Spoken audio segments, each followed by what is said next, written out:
Alright, today we're going to make some Baja-style fish tacos. So first step is to heat up some oil to 375 degrees in either a large Dutch oven-like object or a deep fryer like I'm using here. Definitely more convenient to use a deep fryer. So I'm going to be using halibut today, but you can use any fish you want, really. You can use salmon, you can use cod. So we're going to cut this cod, or halibut as I'm using, into 6-inch strips. And mine had skin on it, so I'm basically going to rub the knife on the bottom of the fish to de-skin it. But I'm not going to throw this skin away because that is going to form a delicious, tasty snack. Shiny. So once you've finished cutting that off... Ooh. Flaky. You're going to put those little strips of fish onto their side so that you can get the maximum surface area exposed to the salt we're going to put on them. Putting about a teaspoon of salt total. So next step, we're going to cut up some cabbage into a fine shred. About as fine as you can get it will do. I'm using regular cabbage here. You could be fancy and use Savoy cabbage, or even red cabbage. The next step, we're going to do the same thing with some radishes. Don't drop them. You just want to cut these into the tiniest little red slices you can. Nice and thin. These make for a great garnish. Both of these are totally optional. You can put whatever you want on this. You could use salsa verde, salsa roja, whatever you want. Tartar sauce, kimchi, the world is your oyster. There are no rules. Snack. Alright, next step. If you have Mexican crema, it's like a thinner version of sour cream. You can use that. I couldn't find that, so I'm using some half and half mixed in with some quote-unquote Mexican sour cream. We're going to add in a couple of tablespoons of Mexican adobo, which I have a video for. Delicious. So this has some chipotle flavoring and makes it nice and smoky and spiced. Better to use a whisk than a spoon. You'll probably still make a mess. That's okay. That's half the fun. So you're just going to go tasting this every now and then to see what the spice level is. Canned chipotle adobo will work also. A little spicier.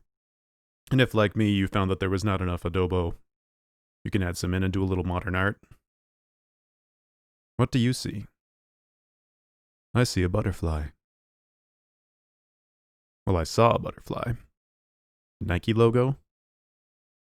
Anyway, once you reach the desired level of spice and flavor, beautiful consistency, it's time to make the batter. So we're putting in 2 cups of brown rice flour.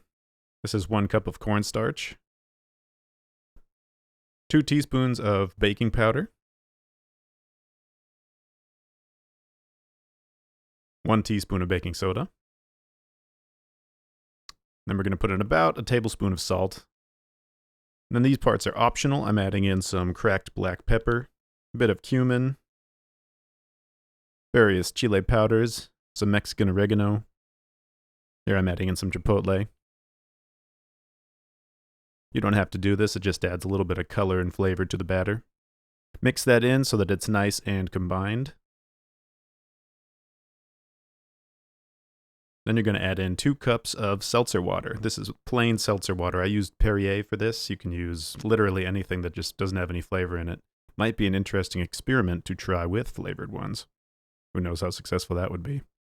So you're going to get 2 cups of cornstarch in a basin large enough to dredge the pieces of fish in. You're going to shake off the excess, and then you're going to dip it into your batter and slowly lower it into your oil heated to 375. I'm using canola oil here.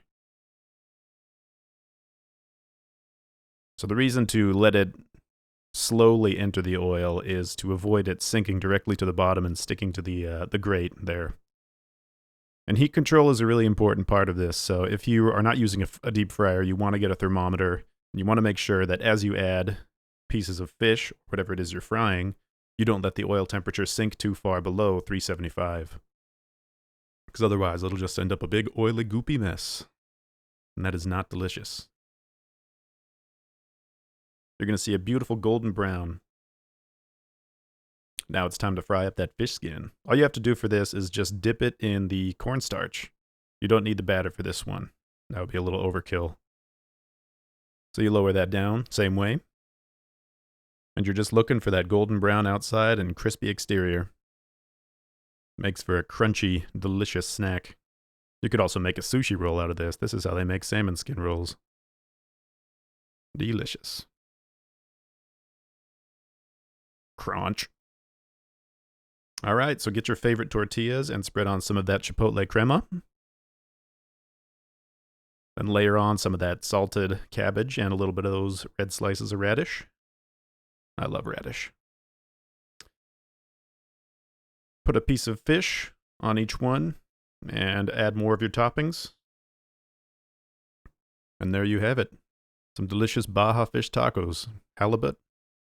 Can't go wrong. So if you like this video, be sure to like and subscribe for more amazing food videos from me on Sam Goes and Eats. See you next time.